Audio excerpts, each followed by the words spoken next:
The silence stretched across Ramstein Air Base like a held breath. 27 minutes past 1400 hours, and still no word from Viper 7. The tower's radio crackled with static, each burst of white noise another nail in what everyone assumed was already a coffin. General Marcus Thorne stood at the observation deck, his weathered hands gripping the railing as he stared into the steel-gray German sky. Behind him, the Rescue Coordination Center buzzed with controlled panic, phones ringing, keyboards clacking, voices tight with barely contained dread. "Sir," came the voice of Lieutenant Rodriguez, her clipboard trembling slightly. "SAR teams report no visual contact. Weather's deteriorating rapidly. Visibility down to 2 clicks and dropping." Thorne's jaw worked silently. 43 years of military service, and he'd seen enough to know when someone wasn't coming home. The math was simple, brutal, and absolute. At that altitude, in those conditions, with that weather system moving in, no one survives a 30,000-foot drop into the Bavarian mountains. No one. The mission had started routine enough. A reconnaissance flight over disputed airspace, nothing Viper 7 hadn't handled a dozen times before. But when the storm cell moved in faster than predicted, when the instruments started going haywire, when that final transmission cut through the static, "Mayday, Mayday," Viper 7 experiencing complete system failure, altitude dropping fast, "I'm going to try to," and then nothing. Just the endless, mocking silence.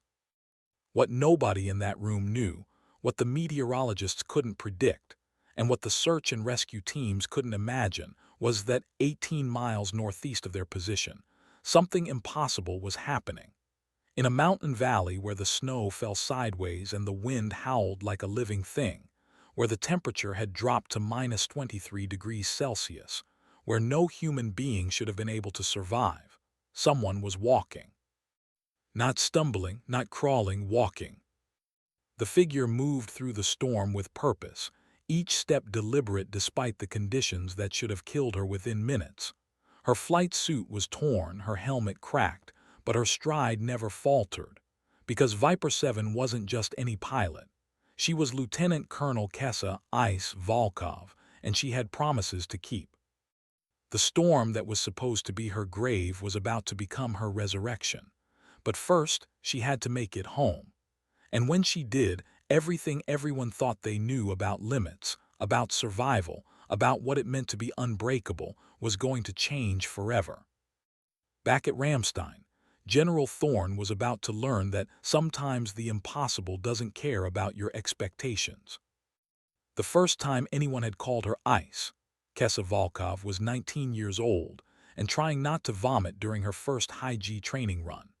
The instructor, a grizzled colonel named Hayes who'd flown combat missions over 3 different wars, watched her emerge from the centrifuge with steady legs and clear eyes while her male counterparts stumbled around like drunken sailors.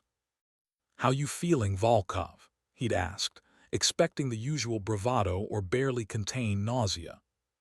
"Cold," she'd replied simply, stripping off her G-suit with methodical precision. "Everything feels cold when you're moving that fast." Hayes had laughed, thinking it was just another rookie trying to sound philosophical. But over the next 18 months, as he watched her fly, he began to understand. Kessa Volkov didn't just tolerate pressure, she crystallized under it. The higher the stakes, the steadier her hands became. The more chaos erupted around her, the calmer her voice got over the radio. She didn't fight the fear. She transformed it into something harder, clearer, more useful. Ice. Now, 12 years later, that same quality was keeping her alive in conditions that should have killed her 3 hours ago. The Bavarian Alps stretched endlessly in every direction, a maze of white death and black rock. Her F-16's ejection seat had functioned perfectly, but landing in a blizzard at night was like playing Russian roulette with geography. She'd hit hard, rolled wrong, and felt something important shift in her left shoulder. But she was alive, and alive meant options. The emergency beacon in her survival kit was dead, too much moisture, probably from the creek she'd had to cross. Her radio had enough battery for maybe 20 minutes of transmission, but she needed to be closer to base, needed higher ground. The GPS was giving her coordinates, but coordinates meant nothing if no one was looking in the right place. So she walked, one foot in front of the other, following the valley floor toward what she hoped was civilization. The snow was hip-deep in places, and the wind cut through her flight suit like it was made of tissue paper. Her flight gloves were already soaked through, her fingers going numb despite the chemical hand warmers. But she kept moving, because stopping meant dying, and dying meant breaking a promise she'd made to someone who mattered more than her own comfort. The letter was still in her breast pocket, protected by 2 layers of waterproof material. She could feel it crinkle against her chest with each step. 3 pages of careful handwriting from a 10-year-old girl named Emma who wanted to be a pilot, just like Lieutenant Colonel Ice. Kessa had promised to write back. She had promised to answer every question about flying and fear and what it meant to be strong enough to soar above the clouds. Some promises were worth dying for. This one was worth living for. The search pattern had been methodical, professional, and completely wrong.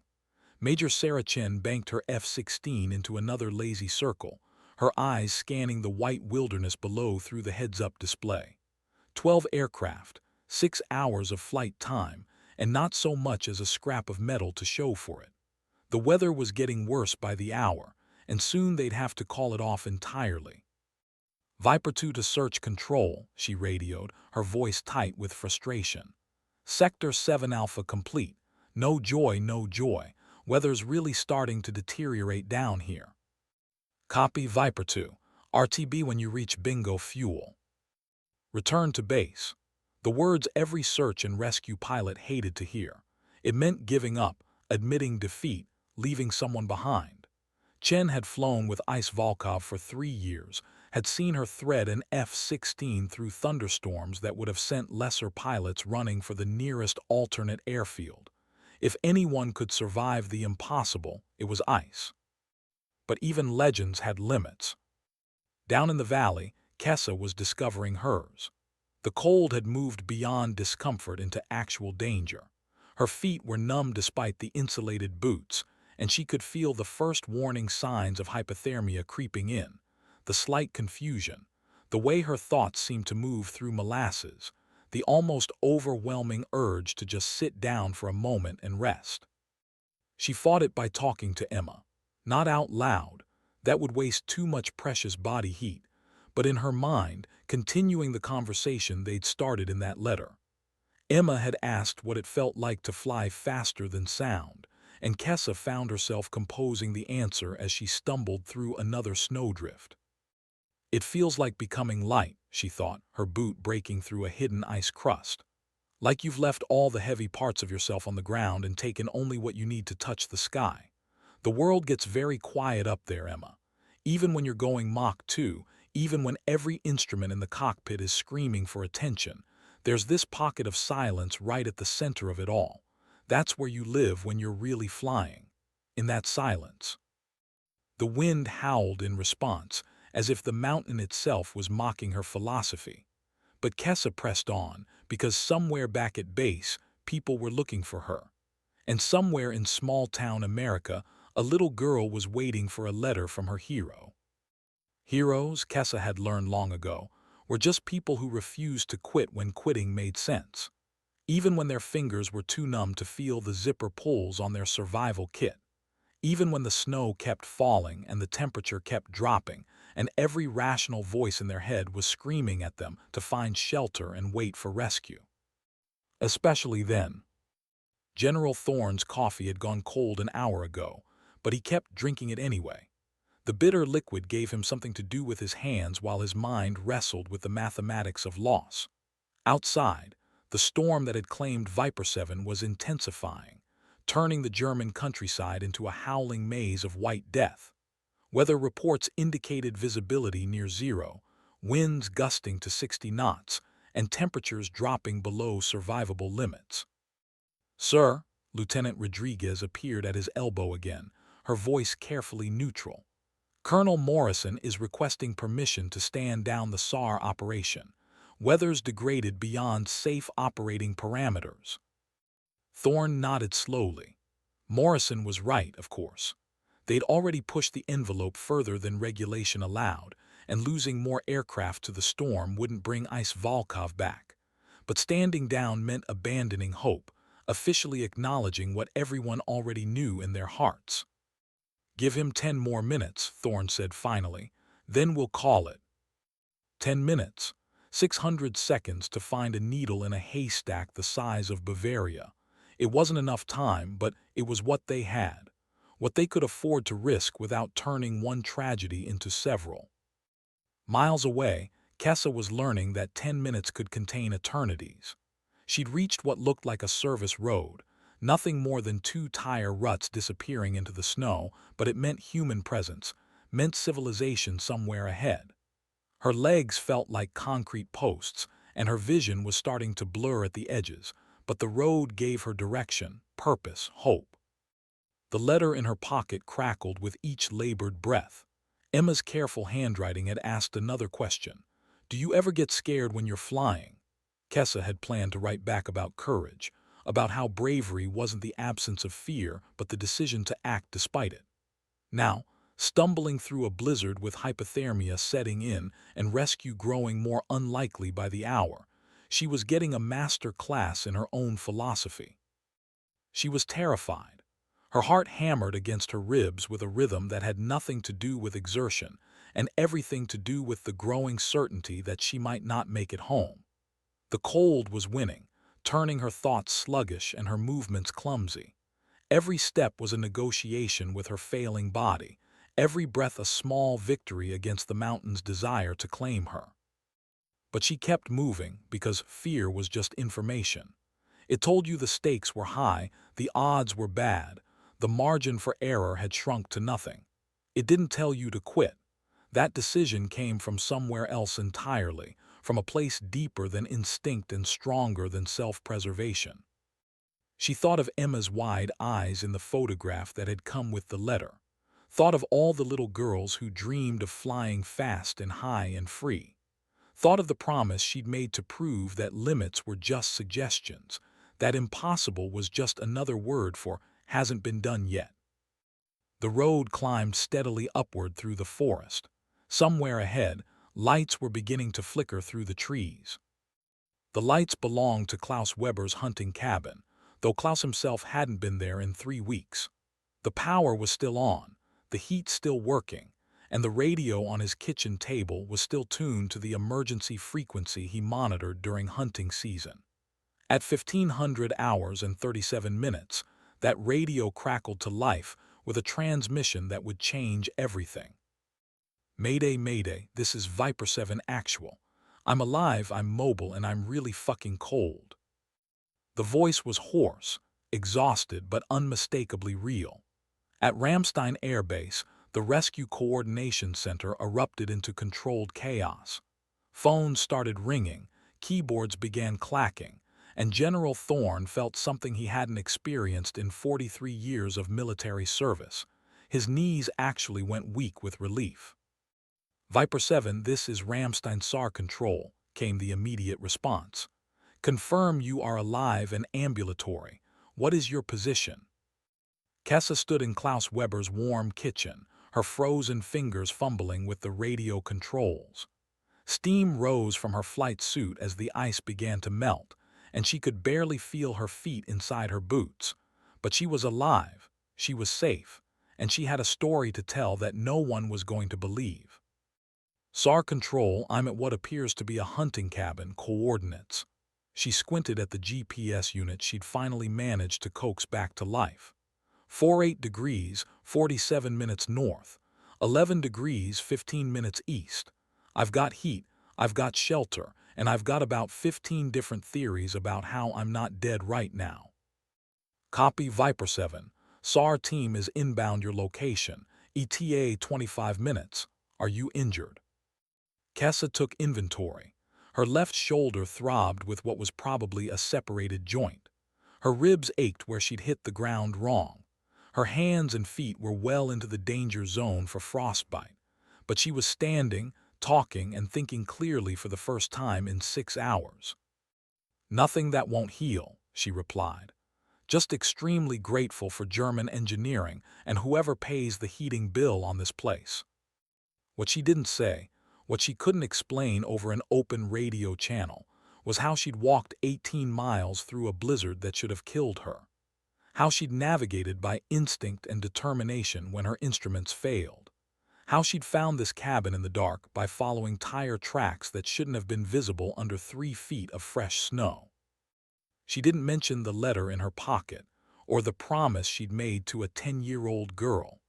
She didn't talk about the silence she'd found at the center of the storm, or the way time had seemed to stretch and bend around her need to survive. Some things weren't meant for radio transmission. Some things were meant to be earned, lived, and remembered in the quiet spaces between heartbeats where legends were born. Outside, the storm was finally beginning to break, and 25 minutes away, a search and rescue helicopter was racing through the clearing sky toward a miracle none of them had dared to hope for. The MH-60 Black Hawk cut through the mountain air like a surgical instrument, its rotors beating a steady rhythm against the slowly clearing sky. In the cabin, pararescue specialist Tech Sergeant Miguel Santos checked his equipment for the third time, his movements automatic but his mind racing. He'd pulled dozens of pilots out of crash sites over the years, but never one who'd walked away from a 30,000-foot bailout in these conditions. 5 minutes out, the pilot announced over the intercom. Weather's breaking up, but it's still going to be a challenging approach. Santos keyed his radio. Viper 7, this is PJ1 on approach to your location. Can you provide visual confirmation? Any kind of signal? Through the cabin window, Kessa could see the helicopter's lights cutting through the dusk. She stepped outside, Klaus Weber's borrowed jacket hanging loose around her flight suit, and began waving a flashlight in slow, deliberate arcs. The cold hit her like a physical blow, but it felt different now, manageable, temporary, defeated. I see you, PJ1, standing outside the cabin, signaling with white light. The Black Hawk settled into a hover above the small clearing, its downwash whipping the snow into miniature tornadoes. Santos fast-roped down with practiced efficiency, his boots hitting the ground with a soft thump. He jogged over to where Kessa stood, his trained eyes already assessing her condition. "Ma'am, I'm Tech Sergeant Santos, pararescue. How are you feeling?"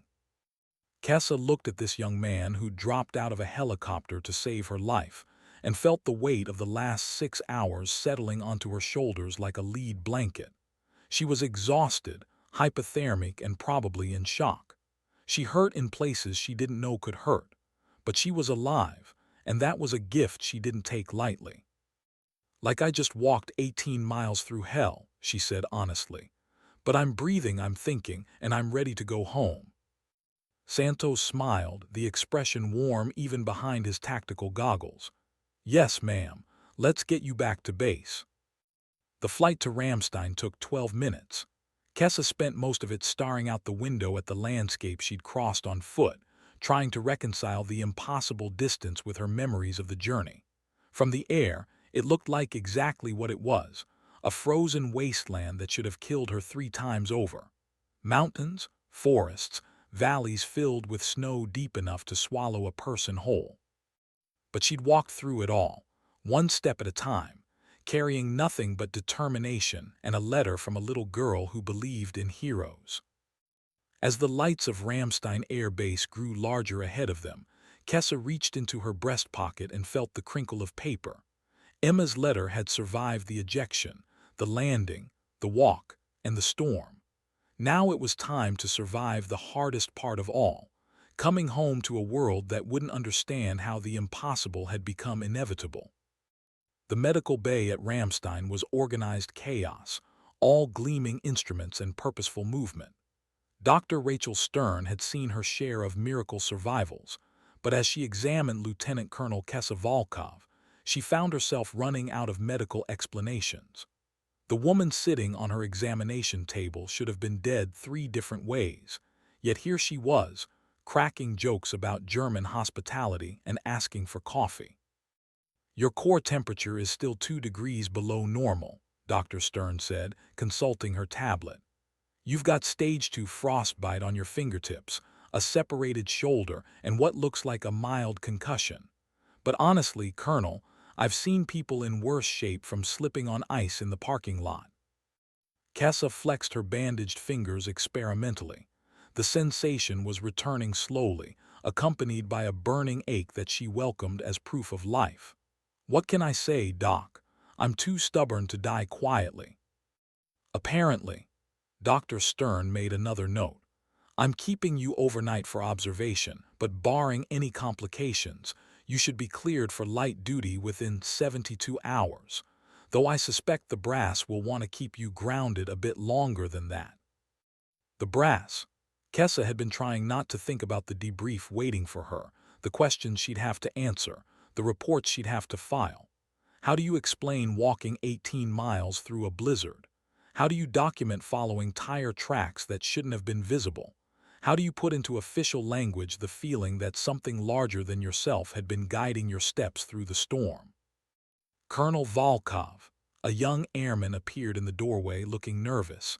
General Thorne would like to see you when the doctor's finished. No rush, sir. Whenever you're ready. Kessa nodded. Marcus Thorne was old-school military, the kind of officer who'd earned his stars in combat rather than committee rooms. He'd understand better than most that sometimes survival came down to intangibles that couldn't be measured or explained, only experienced and respected. Send him my regards, Airman. Tell him I'll be along shortly. After the airman left, Dr. Stern sat down on the rolling stool beside the examination table.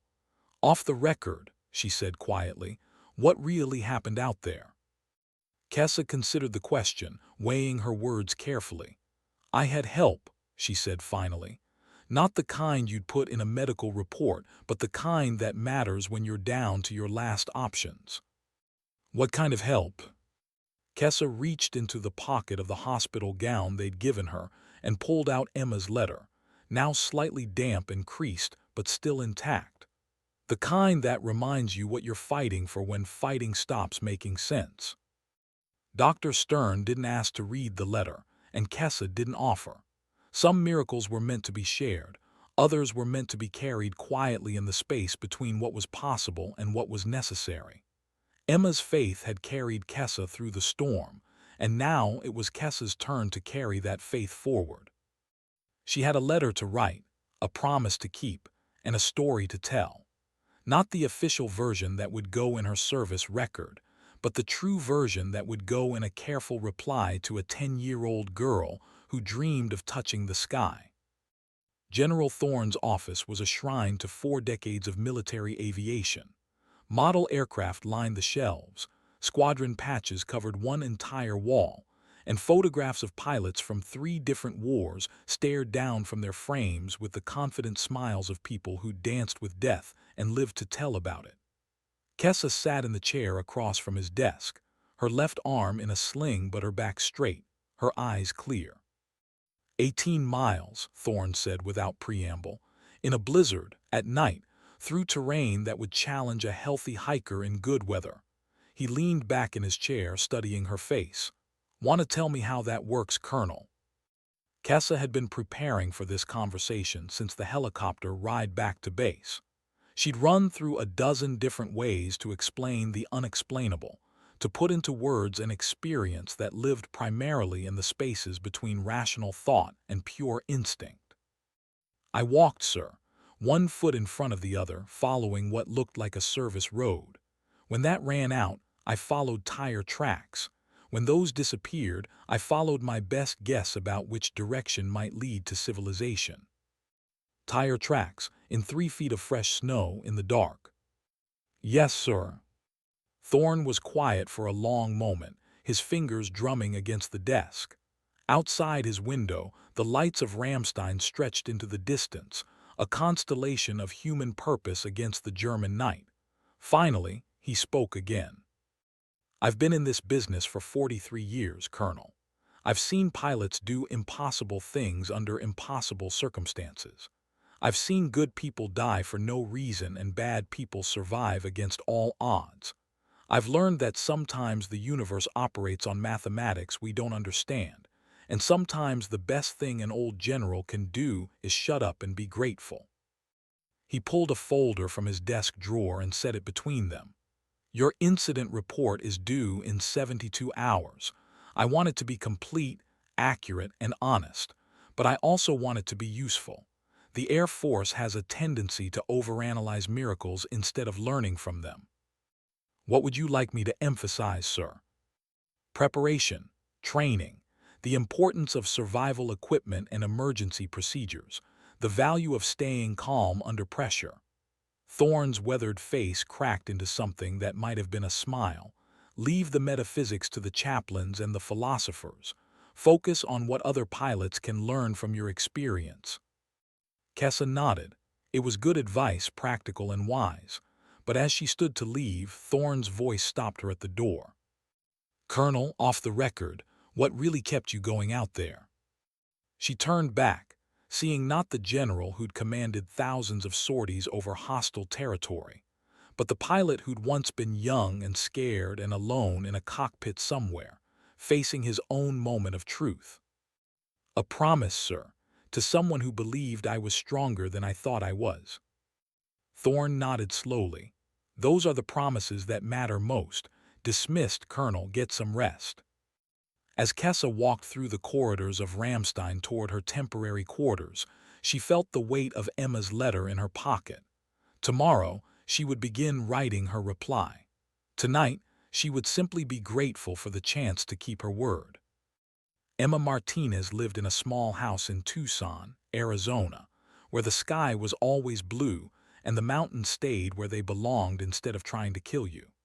She was 10 years old, 4 feet 8 inches tall, and possessed of an unshakable conviction that she was going to be a fighter pilot when she grew up, no matter what her older brother said about girls and airplanes.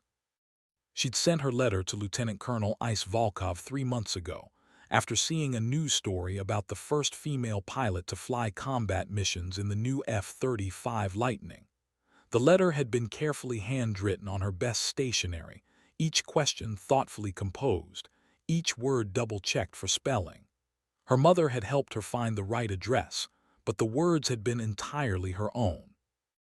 Now, checking the mailbox had become Emma's afternoon ritual.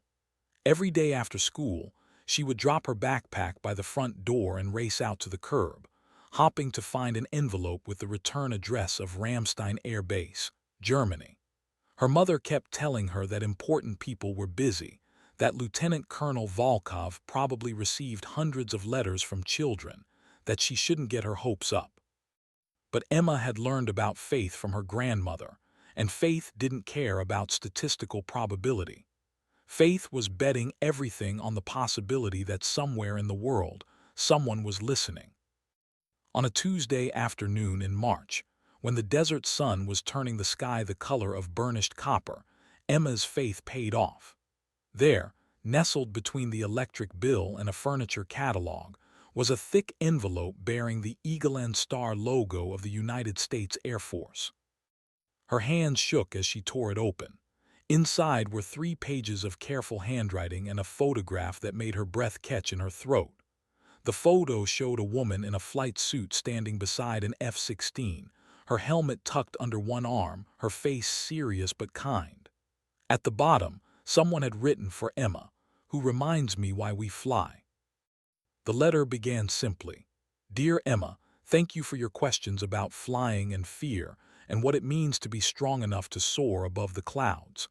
I've been thinking about your letter for quite some time, and I believe I finally have some answers worth sharing." What followed was everything Emma had hoped for and more. Lieutenant Colonel Volkov wrote about the silence at the center of supersonic flight, about the way fear could be transformed into clarity, about the responsibility that came with the privilege of touching the sky. She wrote about storms and survival, about promises kept and limits transcended. But mostly, she wrote about the moment when walking through an impossible blizzard became possible because somewhere in America, a 10-year-old girl believed that heroes were real. Emma read the letter 3 times before calling her mother over to see. As they sat together on the front porch in the Arizona sunshine, reading about German mountains and midnight storms, Emma felt something shift in her understanding of the world. Heroes weren't just people in books or movies. They were real, and they wrote letters, and they kept their promises even when keeping them seemed impossible. Especially then. The ceremony was small, unofficial, and held in the squadron-ready room rather than on the parade ground. No television cameras, no visiting dignitaries, just 37 pilots and aircrew gathered to welcome one of their own back from the dead. Major Sarah Chen had organized it, Captain Rodriguez had provided the coffee, and someone had managed to procure a cake decorated with an F-16 and the words "Ice Queen of the Alps." Kessa stood at the front of the room, her left arm still in a sling but her bearing relaxed, almost casual. She traded her hospital gown for a fresh flight suit, though it would be another 2 weeks before she was cleared to return to the cockpit. The assembled pilots looked at her with a mixture of professional respect and barely concealed amazement. They all knew the statistics, understood the odds, appreciated exactly how close they'd come to losing her. "So," Chen said, raising her coffee mug in an informal toast, "want to tell us how it feels to be absolutely unkillable?"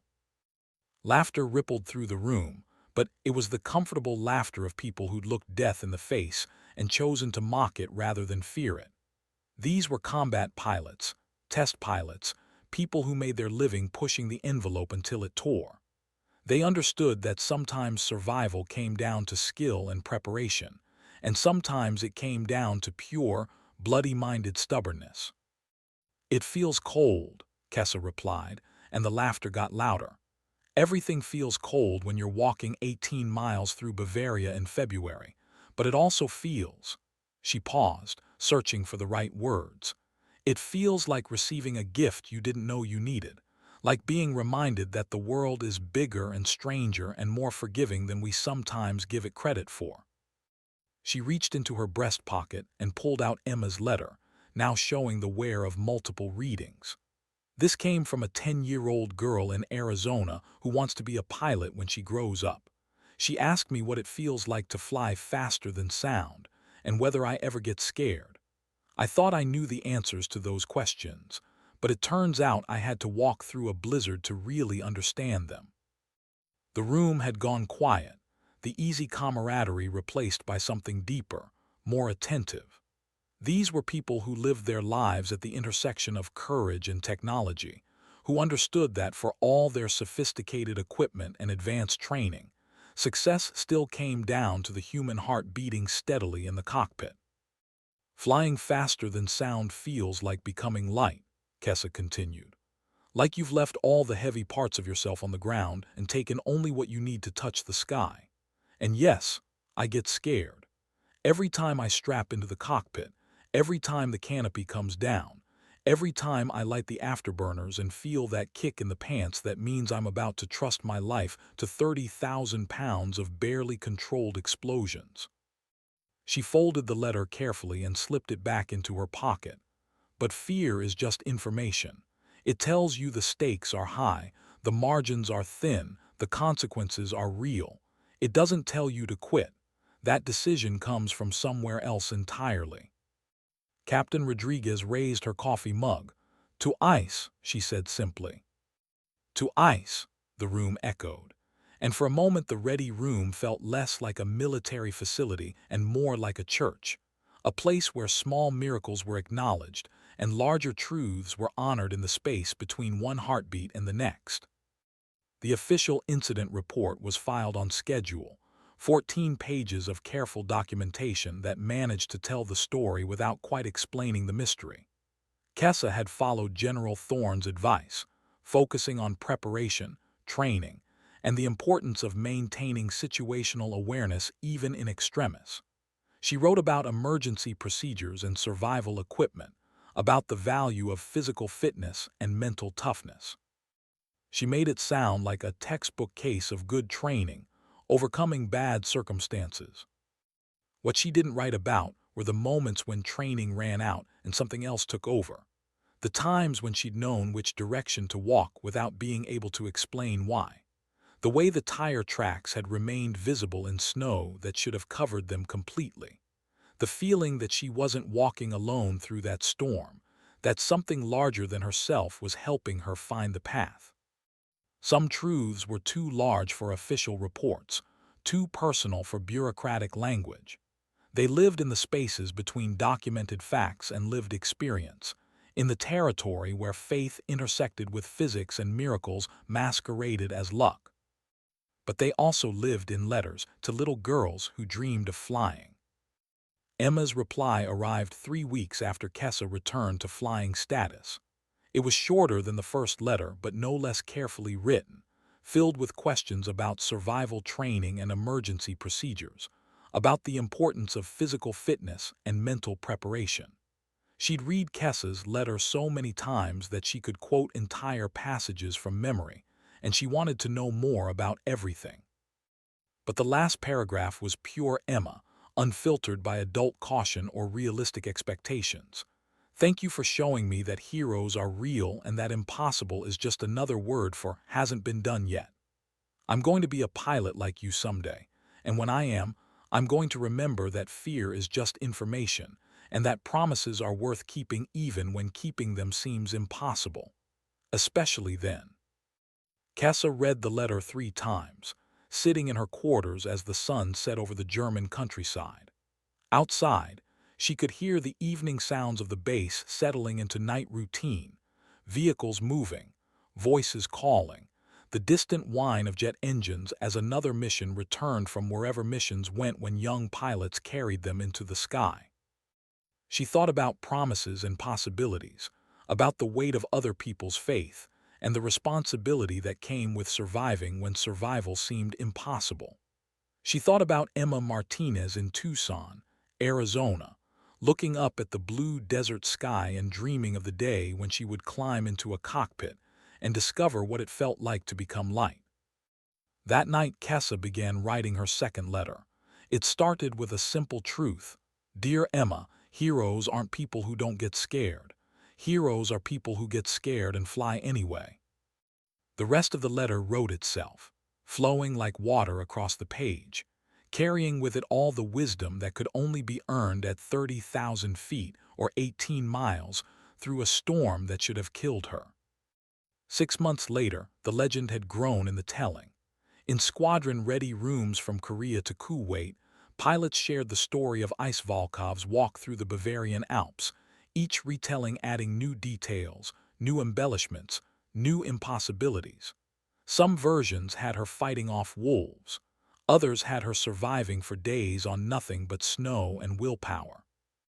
A few particularly creative accounts involved her single-handedly building shelter from aircraft wreckage and signaling rescue, with improvised flares. Kessa listened to these stories with a mixture of amusement and resignation.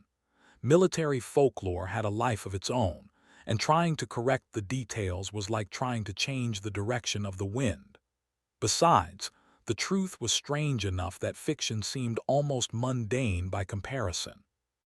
The real story lived in the letters that continued to arrive from Arizona. Emma's correspondence had evolved from fan mail into something approaching a mentorship, with questions about everything from aerodynamics to career planning to the challenges facing women in combat aviation. Her handwriting was getting more confident, her questions more sophisticated, her determination more focused. I've been accepted into the Civil Air Patrol, one letter announced proudly. And I'm taking advanced math and physics because you said they were important for understanding how airplanes work.